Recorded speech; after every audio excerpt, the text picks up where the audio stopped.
In your notes, you are on page 99. The beginning of page 99, we are just posting a little bit of review for the rules of how you can deal with exponents. None of this should be new to you because this was a whole chapter that we did. Also, from the last few classes, a review of all of the properties for logarithms, things like condensing, writing as a single log, expanding, the power rule, change of base rule, all of those things. Because for this portion, we're going to be solving exponential equations, and these are all your tools that you're going to need to use. And so we have an exponential equation right here for x equals 20. And we need to figure out what x is, but you can see that 20 is not a power of 4. So it's going to be something that's decimally, and that's fine. You just can't do it in your head. You can't do it by just looking at it. So we have two different ways that we can do this. Option one is that I take the log of both sides. Now, I can do whatever I want whenever I'm solving an equation as long as I do it to both sides. How does this help us? If we do take the log of both sides, what we have on our side is that power rule for logs, which basically states if you have a power, you can place it out in front of the log, and that relationship is that this power and that log are now being multiplied, so that I could then go ahead and divide both sides by the log of 4 to find what x is. So if I go into Desmos and I write log of 20 divided by log of 4, I will get 2.1609 da da da da da. I believe that this told us to round it to 3 decimal places, so 2.161. 2.161. Our next option is to rewrite it in log form. So this is what we've been kind of doing all along. If I rewrite this in log form, this becomes log base 4 of 20 equals x. I can put this right in my calculator the way it is. I could do the change of base formula, which looks like this. And if you do the change of base formula, it should look familiar to you because now we are looking at the same thing we just threw in the calculator. And again, we're going to get the same answer. This is just a different method for solving the same equation. So that is what we are focusing on here for the next page. So I'm going to go ahead and I am going to put this in log form for A. And I can do this because this is an isolated power. I don't have anything else going on with it, so it should be pretty easy to just rewrite this as log base 5 of 5.6 equals 3x. My x isn't alone until I divide both sides by 3. And now I have a little something to throw in the calculator. Log base 5 of 5.6 over 3. And when I throw that in the calculator, I get 0.357 if I am going to round this to 3 decimal places. 0.357. Our next one, we won't be able to do anything with this unless we isolate our power. So I'm going to add 9 to both sides, and I get 3 raised to the power of x equals 30. And this time I'm just going to take the log of both sides. And if I do, I can rewrite this as x log of 3 equals log 30. And if I want to get x alone, I just need to divide both sides by log of 3. Log of 30 divided by log of 3. So I'm going to go ahead and throw that into my calculator.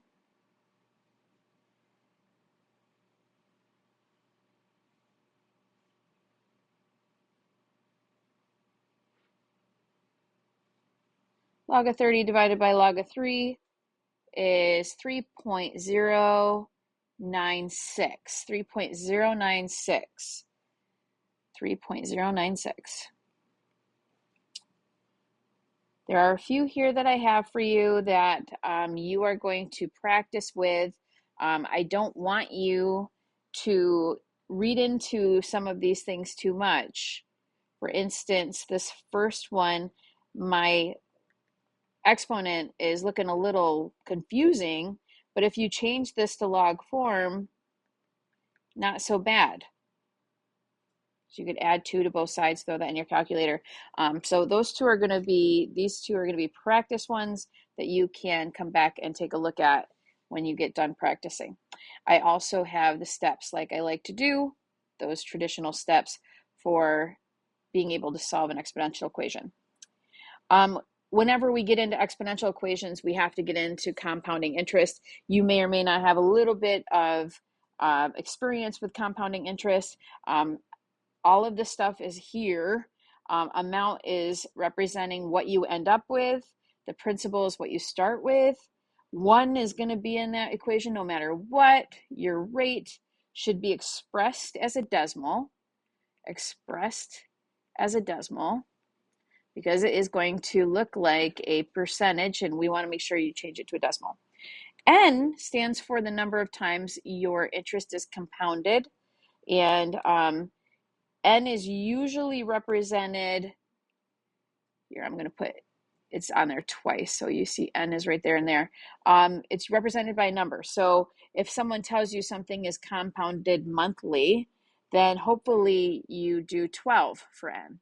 If they say quarterly, that's 4. If they say yearly, that is 1. But you have to kind of compare the word against a year.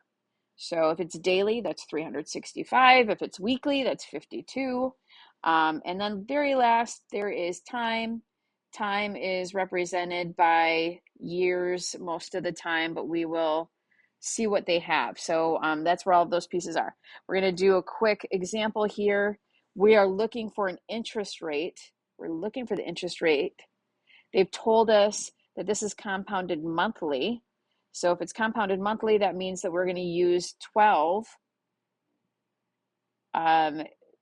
We have a principal of 60,000. I want to use the same color.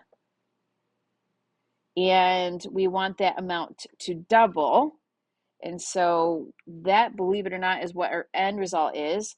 And our time is going to be 15 years, which is right here. Okay, so 60,000 doubled is 120,000. So I'm going to plug 120,000 in where A would be. I'm starting with 60,000. That's where P is. 1 plus, we're looking for the rate. We are using 12 for the number of times that this is compounded. And this is over the course of 15 years. So I just have to peck away at this. Pecking away is not the worst thing. I'm going to cancel out my 60,000. Now I have this lovely little situation right here. 12 times 15 is 180. And I need to get all of that stuff out from underneath 180. So what I'm going to do is I'm going to raise the power of both sides to 1 over 180 to cancel out that exponent. So now I have 2 raised to the power of 1 over 180 equals 1 plus r over 12. Subtract 1 from both sides. And then you're going to multiply both sides by 12. We used a bunch of things that we had in our pocket. I'm going to throw this in a calculator and see what we get. Here in my calculator, I ended up with 0.0463. 0.0463. That is decimal form. If I put this in a percentage form, it would be 4.63%. Okay, so we just have another example. I want you to do this one, but I'm going to help you just figure out what you're going to be looking for. We're talking about savings bonds and how when you get one, you get half the value. So when you cash it in, you get double. If half of it is 4,000, when I cash it in, it will be 8,000. So I'm going to write 8,000 equals 4,000. 1 plus. Okay, so they gave us a rate 0.04. They gave us a number of times compounded. Let's see here, semi-annually. That's 2.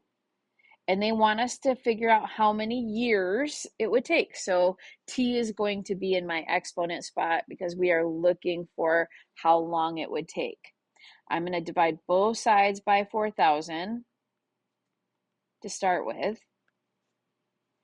This one I was going to do as a practice. I'm realizing that no, we need to actually do this whole thing together. If I throw this in the calculator right here, I'm going to get 1.02. And I should probably not make that be looking like this is a fraction. I'm making it larger. 1.02 raised to the power of 2t. This is an exponential equation now. So I can either change this to log form or take the log of both sides. If I take the log of both sides, I will have 2 times t times log of 1.02. And then I am going to divide both sides by 2 and log of 1.02. That way I can cancel out everything but t. And I'm going to throw this in the calculator and see what our end result is. When I throw this in my calculator, I get 17.5. That is indicating that it's going to take 17.5 years. So let's go ahead and move this out of the way. 17.5 years. If we were going to go to the nearest whole year, that would have to be 18. Okay, so that's the first few pages. I'm going to do the next few pages in the next video.